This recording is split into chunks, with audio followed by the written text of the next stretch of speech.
皆さんごきげんよう、上川薫です。今回取り上げる話題は、慶国の歴史教育について取り上げていきます。私はこれまでにも少しだけこの問題について触れてきました。それは、強制徴用工問題での話です。日韓請求権協定の結ばれた後、慶国政府は日本政府から巨額の資金を受け取りました。そのお金を使って戦後賠償に国民に広く配るというお話だったはずなのですが、慶国政府はその巨額の資金を着服してしまいました。そして国内の経済を発展させるためにインフラ投資などにつぎ込みました。その結果としてハンガンの奇跡と呼ばれる経済の発展が見られました。この出来事に関して歴史の教科書ではこのハンガンの奇跡が削除されてしまったというのがムン・ジェイン政権での歴史教育です。そして小学校の上、中学校や高校の教科書においてもこの歴史の改ざんというものが進んでいるということが分かってきました。今回はそのニュースについて解説を行っていきます。それでは一体何が起こっているのかニュースをお聞きください。慶国史教科書の 75% は評価未定の近現代史150年、それ以前の数千年は 25%。高校慶国史の新教科書8種類を分析してみたら、先史時代から朝鮮王朝時代までの比重が低下、歴史教育不均衡の懸念、利害当事者がまだ生存し、政治的攻防の材料になる事件も教科書にと批判。慶国政府の検定を通過し、来年3月から各学校で使われることになる高校慶国史の教科書8種類すべてで、先史時代から朝鮮王朝時代までの前近代史の比重が低下し、近現代史の比重が過剰なほど高まっていることが判明した。歴史教育の不均衡を招くという懸念が浮上している。特にほんの数十年から数年前に起こり、利害当事者が生存しており、まだ歴史的判断が下されていない事件や、依然として政治的な攻防の材料になっている事件を歴史の教科書に放り込んだという指摘が出ている。八出版社は最近、第一線の高校に展示本を配布した。16日に本誌がこれらの展示本を分析した結果、先史時代から朝鮮王朝時代までおよそ4000年を扱う前近代史は8種類の教科書で平均78ページ 25.5% だったのに対し、朝鮮王朝の高宗即位1863年前後の旧巻末から150年間の近現代史は228ページ 74.5% にわたって取り上げられていた。近現代史は前近代史の3倍に達する。今年まで高校で使っていた従来の慶国史検定教科書は前近代史と近現代史を半分ずつ扱っている。展示本は各校の科目別教科書選定のために配布される教科書だ。教育課程、執筆基準の変更が発端。このように過度に近現代史へ偏った教科書は高校慶国史の教育課程と慶国教育部が昨年7月に公示した執筆基準に基づくものだ。教育部の執筆基準は近現代史のケースでも論争になった。大韓民国は国連が認めた韓半島唯一の合法政府だという内容をはじめ、北朝鮮の挑発、北朝鮮の世襲体制、北朝鮮住民の人権問題を扱うべきだとする部分などが省かれた。8種類の検定教科書のうち6種類が紹介官天案爆沈をきちんと記述していないのは、こうした基準によって作られたからだ。最初の記事で触れたのは高校の教科書でしたが、同じように中学校の教科書も時の政権の意向に従って記述内容が変更されようとしています。高校に続き中学校教科書も天安館爆沈、ラングーン事件に触れず、来年3月から慶国の中学校で使われる6種類の検定中学校歴史教科書は、どれも天安館爆沈という表現を使っていないことが分かった。1983年のラングーン事件、87年の大韓航空機爆破事件など、北朝鮮の挑発を取り上げた教科書もなかった。三代世襲に言及した教科書なし。慶国海軍の将兵46人が戦死した哨戒艦天安爆沈事件の場合、教科書6種類のうち5種類は元から言及すらしなかった。北朝鮮の三代世襲などに言及した教科書もなかった。キム・イルソン、キム・ジョンイル、キム・ジョンウンと北朝鮮に対する否定的評価がない反面、イ・スンマン、パク・チョンヒ、チョン・ドファン、ノテウ政権については長期独裁政権など民主化運動を弾圧して武力で鎮圧したという記述が大きな割合を占めた。奈良政策研究院のキム・グワンドン院長は、教科書だけを見ると北朝鮮より慶国の歴代政権の方がはるかに悪いと語った。歴史の問題といえば、大抵は慶国が日本側に何か注文をつけるというのが常です。竹島に関して、いや、これは日本のものですよ。このような事実がありますよという話をすると、必ず慶国から、あれは歴史修正主義者だといったような非常に強い言葉で非難が飛んできます。しかし、実態は全く逆だと皆さんもお分かりでしょう。今回取り上げた記事でも、その異様な姿が明らかになっています。紀元前何千年という時点から、1863年までを一括りにして全体の 25% に記述を収めています。それ以後の近現代史150年の歴史を歴史教科書の 75% が占めている非常に偏った内容になっています。しかもその偏った教科書の中の記述も問題です。北朝鮮に関する否定的な言葉というものがどんどんと削られて、反日教育や自分たちの軍事政権についての悪口が書かれているような状況です。この記事の中でも触れられているように、あたかも北朝鮮の方が良い国で、自分たち慶国の方が悪い国であるかのように書かれています。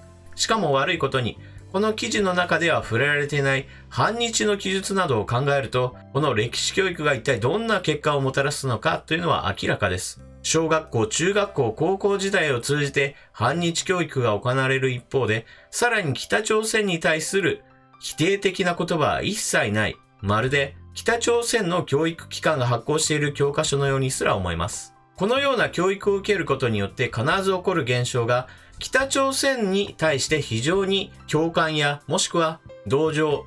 さらに言うと同じ民族としての統一意識というのをもたらすことができます。これは明らかにムンジェイン政権の掲げている、いずれは北朝鮮と統一国家を作るのだという目標に向かっての歴史教科書の改ざんだということが言えます。これらの教科書の特徴は、北朝鮮に対する闇の部分を一切国民に知らせないという非常に偏った内容になっています。それでいて、教科書の全体の 75% が近現代史です。つまり日本に対する反日教育というものを非常に重点化していることがわかります。このような教育が進めば、子供たちは当然のように反日の意識を非常に強く植え付けられ、そして北朝鮮に対する警戒感を抱かない世代になってしまいます。このような教育が進むことによって、北朝鮮に対する融和的な政治家であったり、大統領というものが強く支持されるような時代が年々進んでいくことになります。これではまるで歴史は政治家によって作られているようなものです。このような国に日本のことをとやかく言うような権利は全くないようにも思います。皆さんはこの問題についてどのような考えをお持ちでしょうか？ぜひともコメントを書き込んでいってください。それではニュースについてはここまで。ここからは余談になります。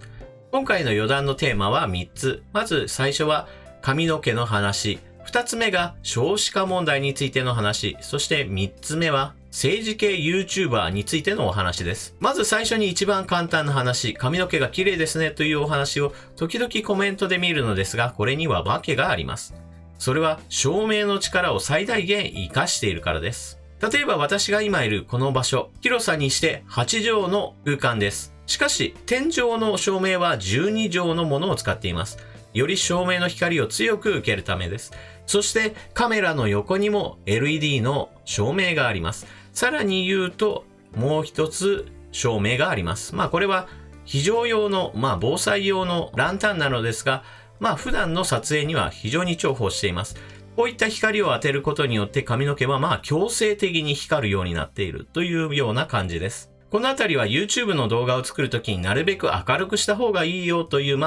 南をするような動画がたくさんあったので、現在は照明が3つになっています。天井、そしてカメラの横に LED 電灯、そしてランタンの3つを使って、なるべく明るく顔が見えるようにしています。ちょっと光は強いので眩しいぐらいなのですが、そのぐらいの光にしていると、顔の表面の凸凹なんかも隠れたりするので、シワも見えにくくなるなどの効果があります。最後に言い忘れましたが、このテーマを提供してくれたのは POE73 と秋光さんでした。ありがとうございました。それでは2つ目のテーマに行きましょう。今度は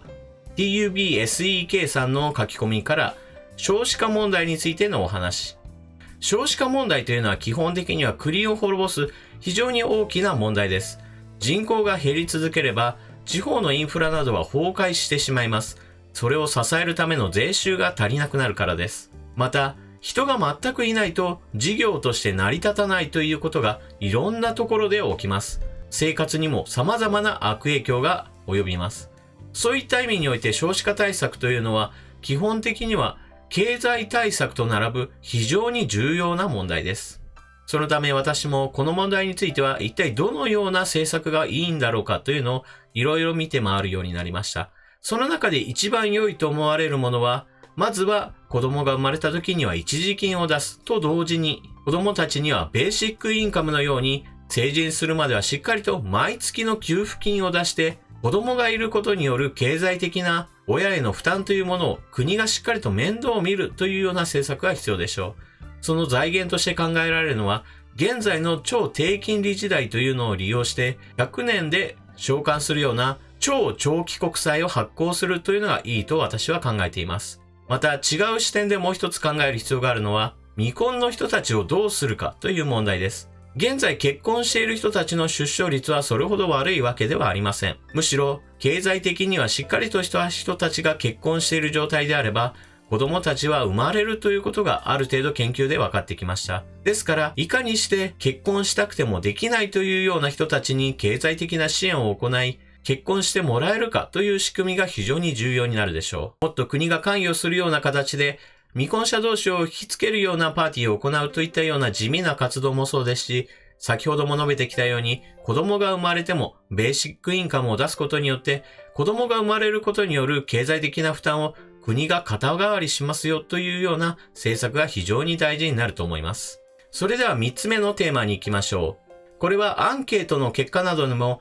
未来に対する予測をしてほしいという話もありましたし、また個別にもこれからの方向性はどうするんですかといった質問や、政治系 YouTuber になったまでのいきさつなどについてお話をくださいというところもあったので、この点についてお答えしていきましょう。YouTuber の一ジャンルとして政治系 YouTuber というものがあります。これは政治問題について触れて、こういった問題がある、私はこう思う、物申すといったような人もいれば、こういったニュースがありますよ、皆さん知らなかったでしょうという、お知らせするような人たちもいます。もしくは、掲示板ではこういうふうにみんなが語っていますよ、あちらの国ではどう言っていますよ、海外反応はこうだといったように、様々な政治系 YouTuber がいます。ただ私の場合、政治系 YouTuber になること、それ自体が目的ではありません。政治系 YouTuber になることは、ある種目的のための手段です。それは政治的な影響力を自分自身に持たせるための活動です。例えばどんなに色々なことを考えたとしても、それを多くの人に伝える手段というのは個人のレベルではなかなかありません。そういった意味で YouTube というのは多くのファンを持つことによって自分の意見を多くの人に広めることができます。もちろんその意見の中には皆さんにとって反対、もしくは共感できないものもあるでしょう。しかし、少なくとも私のような一人の人間が何万人という人たちに対して意見をして、それを賛否を問うという手段は YouTube 以外にはないと思います。そして YouTube で影響力を持つことによって一体何がその先にあるかといえば、それは私自身が政治に影響力を持ちたい。最終的には私自身が国会に行きたいという夢があります。一体なぜ国会議員を目指すのか。それは国家の運命を変えるのは国会だと思っているからです。コメンテーターや解説者といった人たちは確かに多くの人たちに自分の意見を届けることはできますが、国政を委ねる立場ではありません。あくまでも国会議員の集まっている国会の場において様々なことが決められており、国家の命運というものを決めることができると私は考えています。そして当然のように国会議員になることが目的ではありません。国会議員になるのもこれもまた手段の一つに過ぎません。国家の運命を変えていくというふうに考えたときに、その目的は何かといえば、当然のように日本の国を良くしていくということが第一にあります。日本を良くしていくという目的があって、その目的を達成するための手段として国会議員という立場が必要なのです。もちろん、例外的に国会議員にならなくても、時の政権の信頼を得ることができれば、大臣に任命される可能性というものはあります。しかしそれはあくまでも非常に例外的な存在でしょう。日本を良くしていくという目的のためには、そのためには国会で力を発揮する必要があります。そのいったように順番的に考えていくと、日本を良くするためには議員になるしかない。しかしその議員になるためにはある程度の発言力や影響力が必要である。そのためのツールとして YouTube というのは個人発信のツールとして非常に優秀であるという、いわば目的からだんだん順番として手段としていろいろあって、この YouTube の活動につながっていくというわけです。ですから、現在の私は政治系 YouTuber ですが、いずれはYouTube でも発信している国会議員というような肩書きに変化することが一番望ましい未来だと私は考えています。現在の選挙制度においては、党に所属していない個人が国会議員になるというのは非常に難しいものがあります。ですが、既存の政党に支持できない人たち、いわゆる不動票の人たちは全体の4割程度いると思われます。ですから、この4割の不動票の人たちに働きかけることによって、国会議員になるという道は決してありえない話ではないと思っています。今はまだまだ一桁台の支持者しかいない私ですが、少なくとももう一つもう二つぐらいの桁数の支持者を得るような状態になれば、政治的な影響力というものを持つことができるでしょうし、国会議員になるという道も開けるのではないかと思っています。もちろんこれは非常に長い話なので、今すぐにというわけではありませんが、少なくともYouTuber になるために YouTube をしているというわけではなくて、いずれは国会に出ていくそのための下積みというような形で YouTube をもっとツール、道具として私は使いこなしていければなと思っています。というわけで今回の余談はここまでにします。動画を最後までご視聴いただきありがとうございました。チャンネル登録していない方はぜひともチャンネル登録していってください。私は YouTube での活動は非常に長くやる予定です。これからもぜひとも見に来てくれると嬉しいです。それでは動画を見終わったらチャンネルの評価ボタンのクリックもぜひともよろしくお願いします。それでは次の動画でまたお目にかかりましょう。またね。